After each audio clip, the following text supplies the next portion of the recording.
사무엘상 4장이 되겠습니다.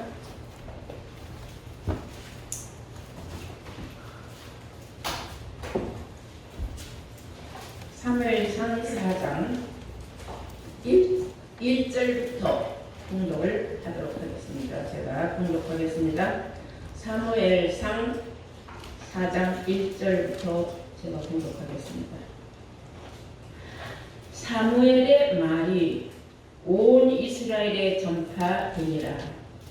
이스라엘은 나가서 블레셋 사람과 싸우려고 에베네셀의 곁에 진을 치고 블레셋 사람은 아벡에 진 쳤더니 이스라엘을 대하여 항우를 벌이니라. 이 둘이 싸우다가 이스라엘이 블레셋 사람 앞에서 패하여 그들에게 전쟁에서 죽임을 당한 군사가 4,000명 가라니라. 백성이 진으로 돌아오매 이스라엘 장로들이 가로되 여호와께서 어찌하여 우리로 오늘 블레셋 사람 앞에서 패하게 하셨는고 여호와의 언약궤를 실로에서 우리에게로 가져다가 우리 중에 있게 하여 그것으로 우리 원수들의 손에서 구원하게 하자 하니 이에 백성들이 실로에 보내어 그룹 사이에 계신 만군의 여호와의 언약궤를 거기서 가져왔고 엘리의 두 아들 홈니와 비느하스는 하나님의 언약궤와 함께 거기 있었더라. 아멘. 네, 허락하신 하나님 말씀은 사무엘상 4장 1절에서 4절로의 말씀으로 제목은 실로와 언약궤라는 제목이 되겠습니다. 실로와 언약궤. 오늘 말씀 대충 줄거리를 보면은 이스라엘과 블레셋의 전쟁이 있었는데 블레셋이 전술이 좋았어요. 전략도 좋고. 그래서 항우를 벌인 끝에 이스라엘이 전쟁에 패하게 됐습니다. 이스라엘은 하나님의 택한 백성들이죠.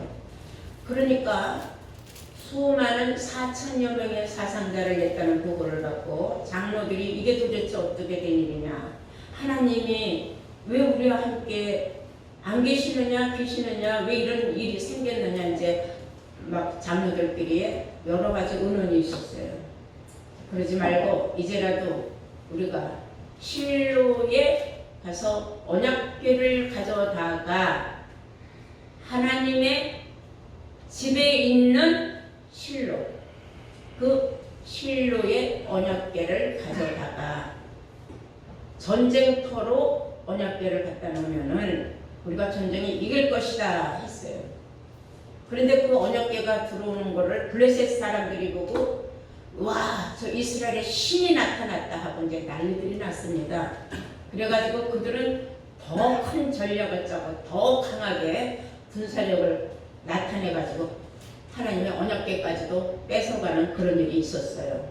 그것이 이제 성경에 쭉 기록이 되는데 오늘 저는 역사적인 성경의 말씀을 증거하는 것이 아니라 앞으로 우리에게 이루어질 일, 즉 성경은 예언의 말씀을 여러분들에게 증거하고자 함입니다. 그러므로 실로와 언약궤는 어떤 관계가 있으며 실로는 무엇이며 언약궤는 또 무엇이냐, 이런 것을 여러분들이 알 때에 알파와 오메가이신 하나님의 섭리를 깨닫게 된다는 사실을 이 시간 여러분들이 깨닫는 시간 되기를 바랍니다. 네, 먼저 실로라는 뜻은 어떤 뜻이냐 하면은 휴식의 장소라는 뜻이에요. 휴식의 장소라는 뜻을 가진 실로. 그런데 그 당시에는 에브라임 그쪽 지역에 실로가 있었어요. 그러니까 지역 이름이죠, 실로가 그 당시에는. 근데 거기에서는 주로 종교 회의가 많이 일어났던 것입니다.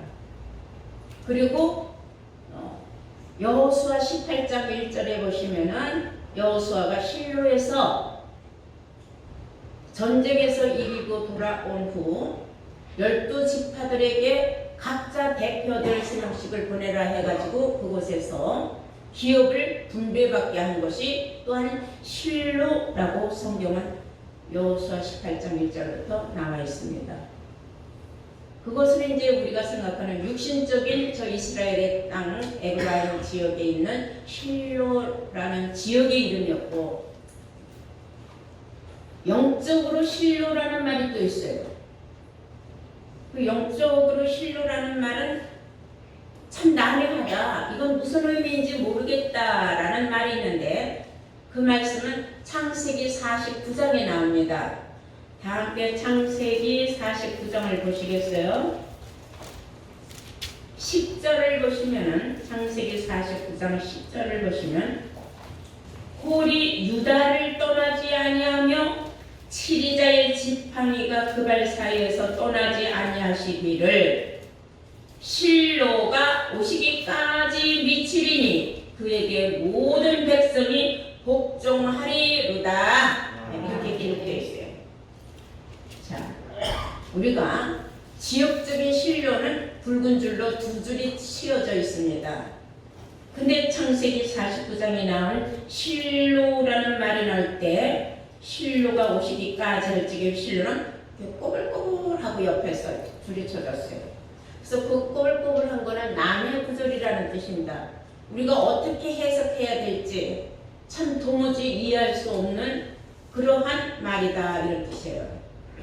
지금까진 다 지역적으로 실로만 알았는데 그 지역에 오신다는 건 말이 안 되는 거죠. 여기 보니까 실로가 오신다고 했어요. 그리고 오신다는 거는 앞으로 오실 것을 예언한 말씀입니다. 그래서 이 창세기 49장 10절 말씀은 바로 예언의 말씀이죠. 그런데 오늘 본문 말씀에 말하기는 실로에는 언약궤가 있다고 하였으므로 우리는 이 실로와 언약궤의 관계를 우리가 알아야 하고, 또한 실로에 있는 그 언약궤는 어떠한 것들이 그 안에 들어있는가를 알아야 돼요. 그래서 우리 먼저 실로에 관해서 한번 알아보면은 에레미야 7장 12절을 보시면은 하나님의 이름을 처음 둔 곳이 실로라고 나와 있어요. 하나님의 이름을 둔 곳, 제일 처음 하나님의 이름을 둔 곳이 바로 실로다. 그러면 하나님의 이름이 있는 곳이 실로라 하면은 하나님이 계신 곳이 실로죠. 우리가 홍길동이라는 자가 있다면은 그 홍길동인의 집의 문패에는 홍길동이라고 써 있단 말입니다. 그러면 홍길동이는 나가서 많은 일을 하고 자기 집으로 들어갈 적에 홍길동이라는 문패가 있는 집으로 들어가겠죠. 자기 집이니까. 이와 같은 이치예요. 또한 사사기 1장 24절을 보시면은 28절까지 어떤 말씀이 있느냐 하면은 한나가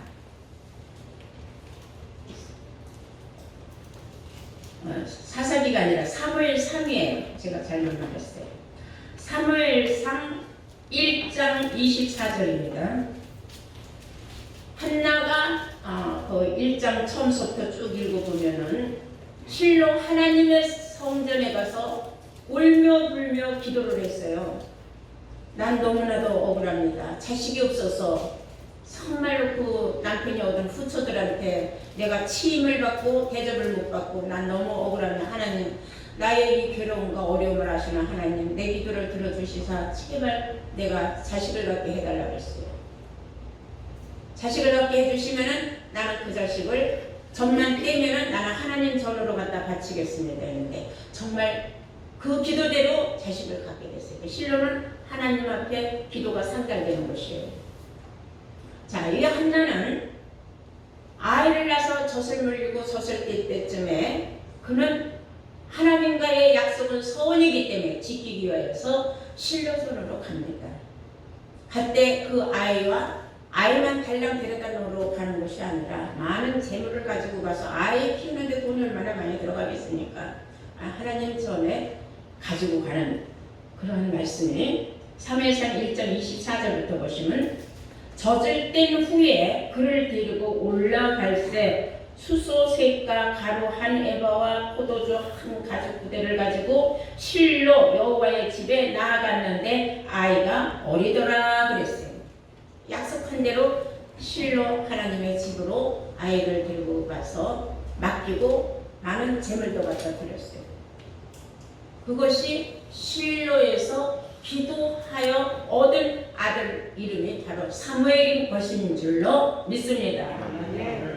그리고 사사기 18장 31절을 보시면은 하나님의 집이 실로에 있을 동안에 그랬어요. 그러니까 하나님이 한동안 그 실로에 있었다는 사실을 성경을 증명을 하는 거예요. 이건 하나님의 집이 실로에 있었다는 것을 우리에게 증거해 주기 위하여서 성경을 기록하고 있다. 하나님의 이름을 처음 둔 곳이 실로라면은 마지막에 하나님의 이름을 둔 것도 또한 실로다 이런 뜻이에요. 또한 신명기 16장 2절에 보시면은 여호와께서 그 이름을 두시려고 택하신 곳에서 너희들이 하나님 앞에 제사를 드릴 때 우양으로 제사를 드려라 그랬어요. 그러니까 다른 데 가서 백날 제사 드리는 것은 별 의미가 없고 효과가 없다고 말이죠. 하나님의 이름을 두시려고 택하신 곳이 어디예요? 하나님의 이름을 택하신 곳이 실로 아닙니까? 그 실로를 찾아가서 거기 가서 예배를 드리고 헌물을 하는 것이 그것이 100% 효과다 이거예요. 쉽게 말하면. 그러니까 하나님의 이름을 두지 않은 곳에 가서 그냥 하나님의 성전이다 하고 가서 갖다 바치는 거는 별별 의미가 없다 그런 말이죠. 그래서 여호와께서 그 이름을 두시려고 택하신 장소를 찾아가서 거기 가서 우양으로 제사를 드려라 하고 신명기 16장 2절에 기록하고 있습니다. 또 그곳은 어떤 곳이냐?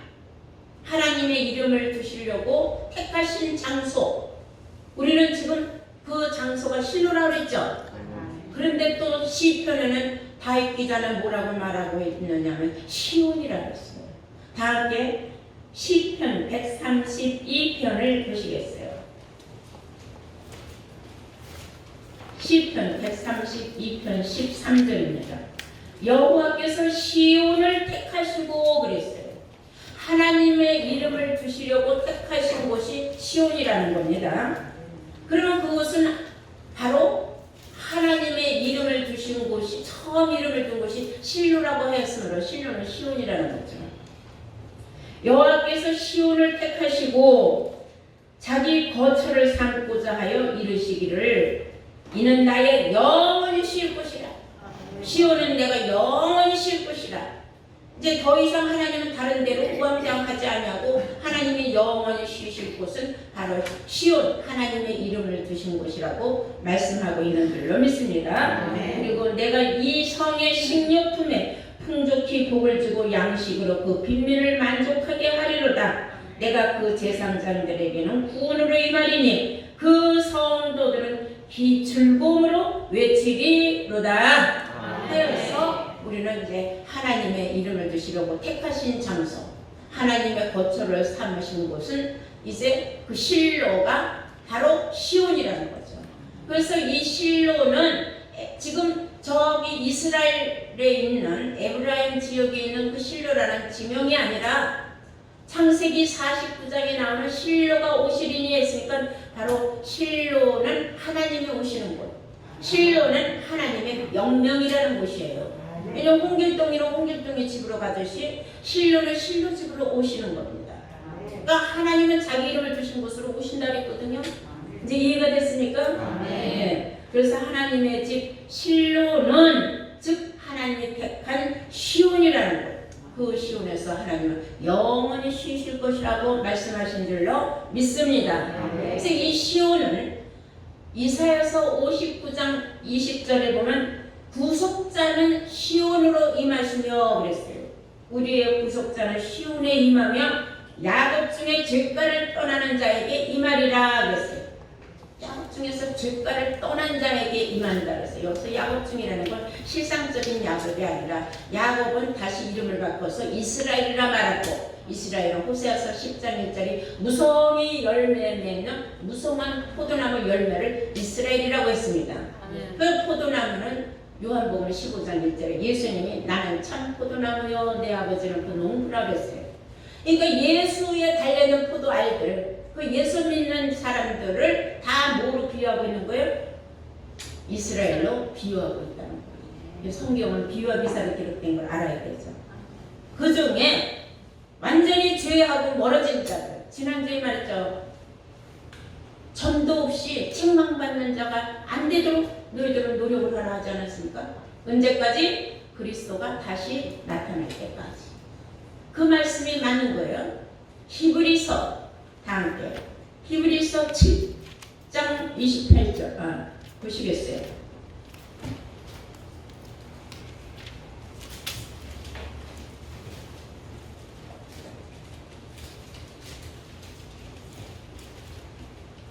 히브리서 7장이 아니라 히브리서 9장이에요. 히브리서 9장 28절 보시면 이와 같이 그리스도도 많은 사람의 죄를 담당하시려고 단번에 들이신 바가 되셨고 구원에 이르게 하기 위하여 따라서 죄와 상관없이 자기를 바라는 자들에게 두 번째 나타나시리라. 야곱쯤 죄가를 떠나는 자에게 구속자가 임한다고 하지 않았습니까? 그 장소가 시온이라고 했단 말입니다. 그러므로 여기에서 말하는 죄가를 떠나는 자들은 생명의 성령의 법을 받은 사람들이죠. 로마서 8장 1절에서 2절까지 말씀으로 누구든지 그리스도 안에 있는 사람들은 결코 정죄함이 없느니 이는 생명의 성령의 법으로 죄와 사망의 법에서 해방하였음이라 하므로 그리스도 안에 있는 죄와 상관없는 자, 결코 죄 없다고 인정받은 사람들, 이 사람들이 다 시온에 있다는 겁니다. 다시 말해서 하나님의 집 실로에 있다는 것입니다. 이해가 되신 줄로 믿습니다. 네. 자, 그래서 하나님이 시온에 오신다고 했는데 그 시온이 이스라엘에 있는 시온을 말하는 게 아니에요. 스가랴서 8장을 한번 보실까요? 스가랴서 8장 3절을 보시겠어요?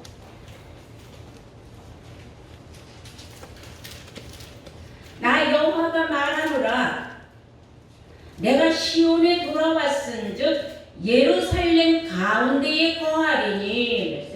하나님이 시온에 자기 이름을 두셨다고 했고 시온에 와서 영원히 쉴 곳이라고 시편에 나와 있는데 말씀하시기를 내가 시온으로 분명히 돌아온다. 돌아와서는 예루살렘 가운데에 거한다. 그러니까 시온에는 뭐가 있어요? 예루살렘이 있다는 겁니다. 그래서 그 예루살렘은 우리가 생각하는 저 중동에 있는 지역적인 국가 이스라엘 나라의 수도 서울 예루살렘이 아니에요. 하나님이 돌아오시는 곳 시온으로 돌아오셔서 예루살렘 그 가운데에 하나님이 거하시리니 예루살렘은 진리의 성읍이라 일컫겠고 영적인 말씀이죠. 영적인 지역이에요. 육신적인 지역이 아니에요. 진리의 말씀을 받아서 다시 말해서 진리의 성령을 받은 사람들이 모여있는 그곳이 바로 진리의 성읍이라는 곳인 줄로 믿습니다. 네. 그래서 하나님이 이 진리의 성읍이 되는 예루살렘에 하나님의 집을 건축한다 그랬어요. 다 함께 스가랴서 1장 16절을 보시겠습니다. 스가랴서 1장 16절. 그러므로 여호와가 이처럼 말하노라 내가 긍휼히 여김으로 예루살렘에 돌아왔은즉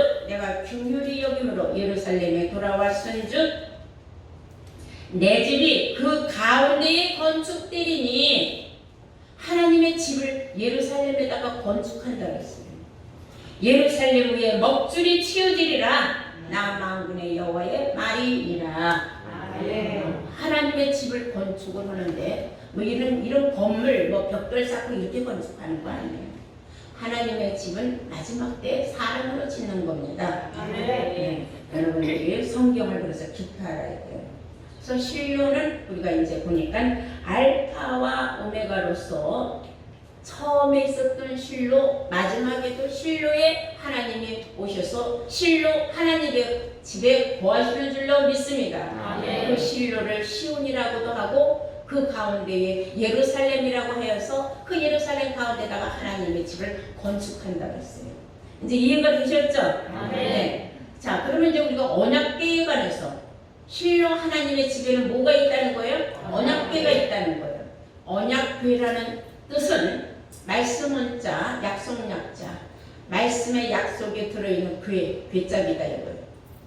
구약 시대는 그런지 뭐 하나님의 그 율법을 모세의 그 십계명을 담아 있는 그런 괴짝이 있었지만은 그러나 지금 우리 시대에는 그런 괴짝이 아니에요.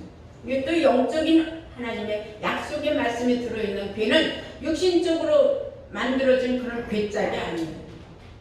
여러분들 속에 하나님의 약속의 말씀에 거하시면은 여러분들 자신들도 뭐가 되는 거예요? 하나님의 언약궤가 될 수 있는 겁니다. 그런데 이 언약궤는 엄청난 무서운 능력이 있어요. 왜? 세상을 심판한 하나님의 백성이 되지 못하고 정과 혼과 티가 많은 사람들에게, 땅에 속하는 자들에게, 하나님의 말씀을 듣고 배반한 자들에게, 세상과 벗이 되고 짝이 자는 자들에게 심판하는 역사가 들어있다는 거예요. 거기에 그걸 우리가 알아야 돼요. 계시록 11장을 보시겠습니다.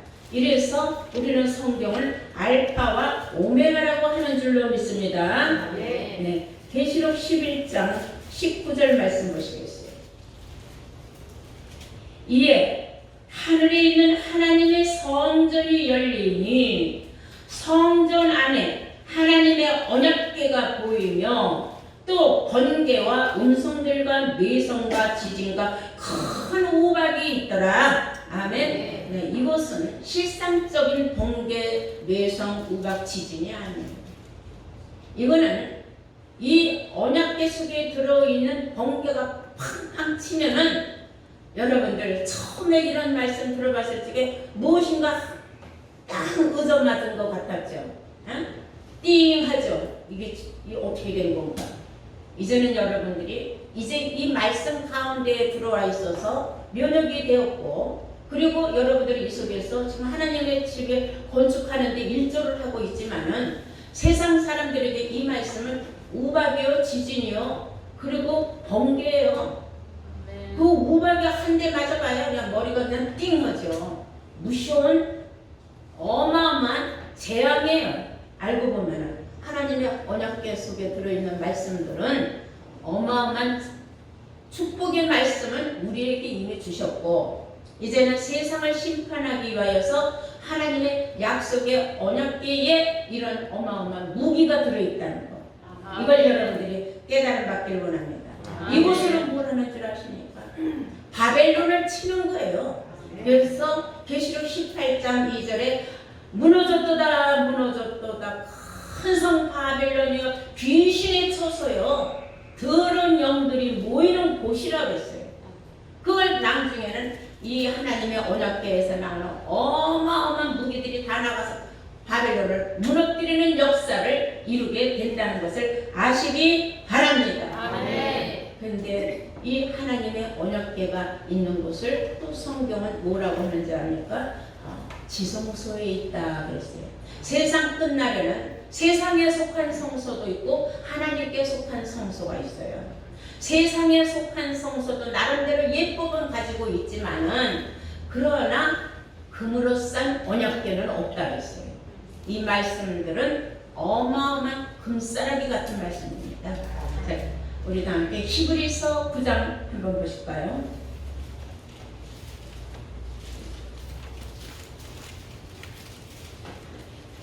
히브리서 9장 찾으신 줄 보고 1절 한번 보시면 이 첫 언약에도 섬기는 예법과 세상에 속한 성소가 있더라 그랬어요. 첫 언약은 십계명, 그렇죠? 모세가 준 모세의 계명을 따라가는 자들, 그런 자들도 나름대로 예법을 가지고 있다. 그런데 그것은 세상에 속한 성소라 그랬어요. 왜 세상 말만 하니까 하나님의 참 진리의 말씀, 하나님의 섭리 전혀 모른단 말입니다. 그러니까 뭐로 가르쳐요? 그들은 도덕성과 윤리성과 뭐 이제 허망한 꿈을 안겨주는 그러한 가르침을 주기 때문에 세상에 속한 성서라 그랬어요. 참 우리가 알아야 할 완전한 진리의 말씀이 들어있지 않은 것은 세상에 속한 성서라고 한 줄로 믿습니다. 이것은 첫 장막이라고 하고 3절에 보면 또 둘째 휘장 뒤에 있는 그 첫 성소 지나서 둘째 휘장이 있어요. 휘장이 쫙 가려져 있는 거예요. 첫 번째 성소와 두 번째 성소가 나뉘어져 있어요. 근데 거기는 휘장으로 가려져 있어서 그 두 번째 성소에는 아무나 갈 수가 없어요. 거기에는 뭐가 있다고 하느냐 하면은 금 4절에 보니까 금향로와 사면을 금으로 싼 언약궤가 있고 그랬어요. 금은 정금 변하지 않는 그런 말씀을 뜻하는 거예요. 아니 근데 세상에 속한 성소에는 그런 언약궤가 없어요. 금으로 싼 언약궤도 없고 금향로도 없어요. 그리고 그 안에는 사면을 금으로 싼 언약궤가 있고 그 안에는 만나를 담은 금항아리와 만나를 영생의 만나를 담은 금항아리가 있다. 다 그릇 항아리도 그릇이죠. 이 그릇을 우리냐고 로마서 9장 24절에 나오지 않습니까? 그러므로 사람을 가리키는 것입니다. 영생의 만나가 들어가 있는 사람이 있고 세상의 말만 가득 들어가 있는 사람이 있어요. 그 세상의 말만 가득 들어가 있는 사람들이 모여있는 것을 세상에 속한 성소에 모여있는 사람들이라고 해요. 근데 그 지성소 안에는 누가 들어가느냐? 휘장을 찢어놓은 사람만 들어간다 그랬어요. 그 휘장을 누구냐면 예수의 육체가 휘장이라고 한 줄로 믿습니다. 그래서 예수님이 십자가에 못 박히신 그 이유 그거를 아니고 깨닫는다는 건 그거는 아무나 아는 게 아니에요. 성경을 깊이 들어가서 하나님의 섭리를 깨달은 사람에게만이 지성소에 들어가는 문이 그 휘장이 쫙 열리는 줄로 믿습니다. 이런 것을 우리가 깨닫는다는 거 엄청난 축복입니다. 자, 우리가 다시 한번 창세기 49장을 우리가 다시 한번 봐요. 종말에 있을 일에 관해서.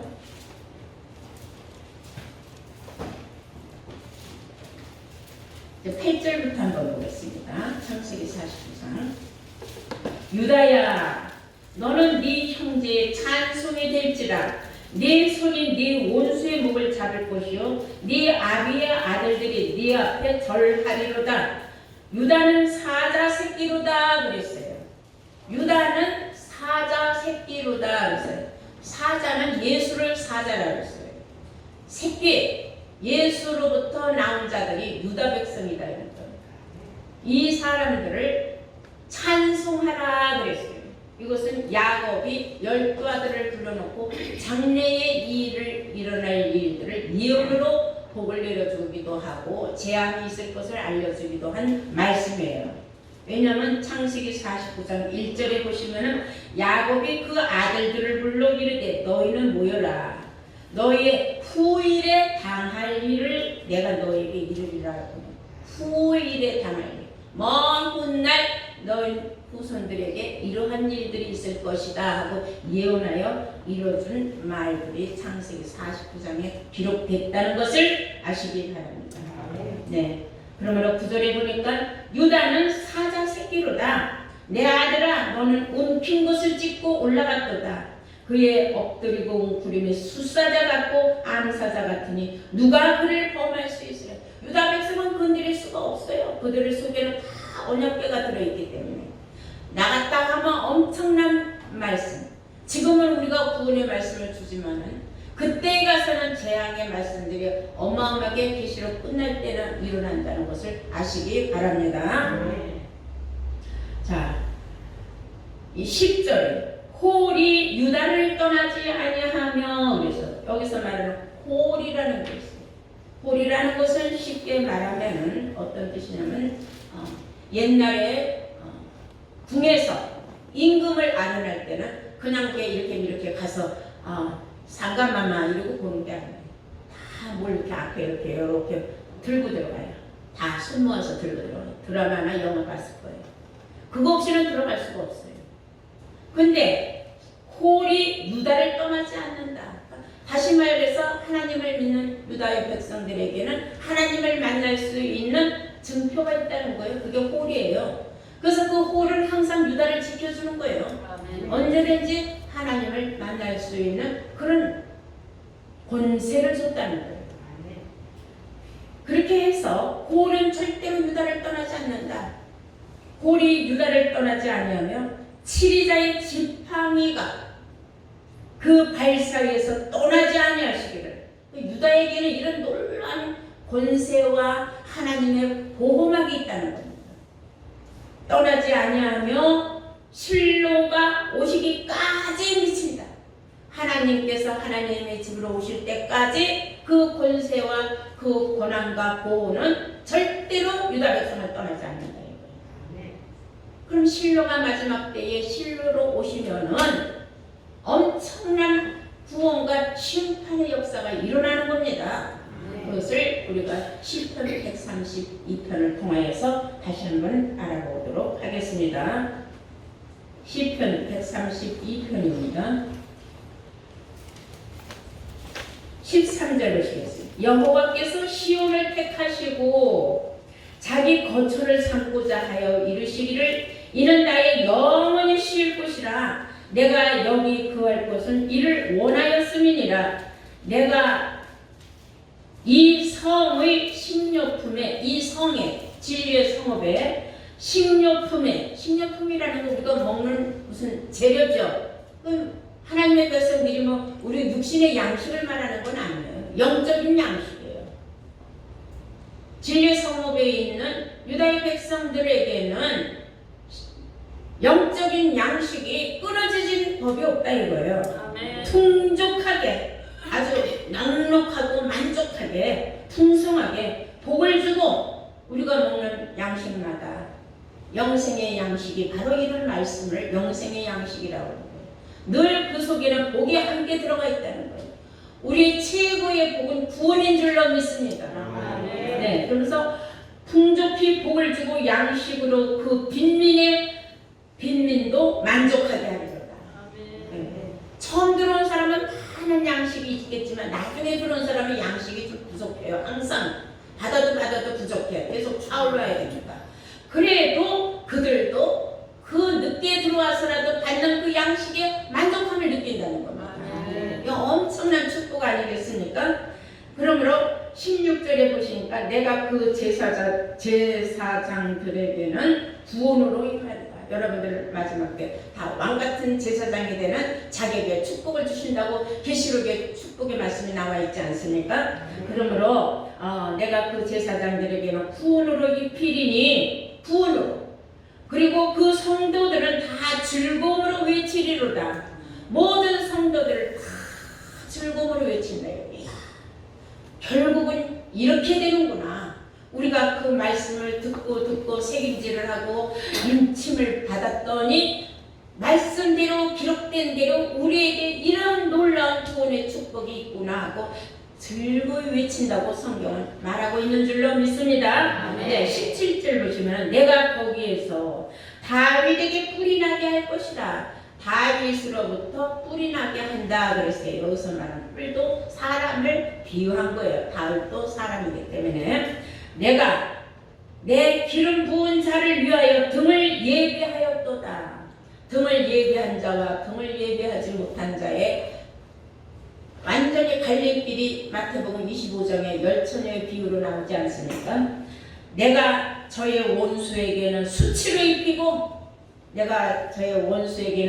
입히고 저에게는 면류관이 빛나게 하리라 하셨도다. 아멘.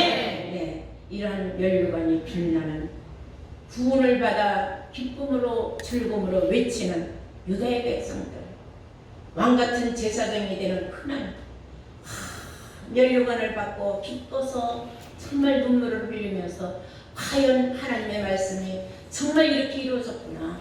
실로에서 우리가 언약궤를 가져다가 우리가 전쟁에서 이긴다고 하였는데 바벨성을 무너뜨리는 역사가 결국은 일어났구나 하고 우리 모두가 다 기쁘고 즐거워할 줄로 믿습니다. 그날에 여러분들 모두가 다 함께 동참하여 큰 축복을 누리는 복된 자들로 나타나시기를 주의 이름으로 축원합니다. 아멘. 네.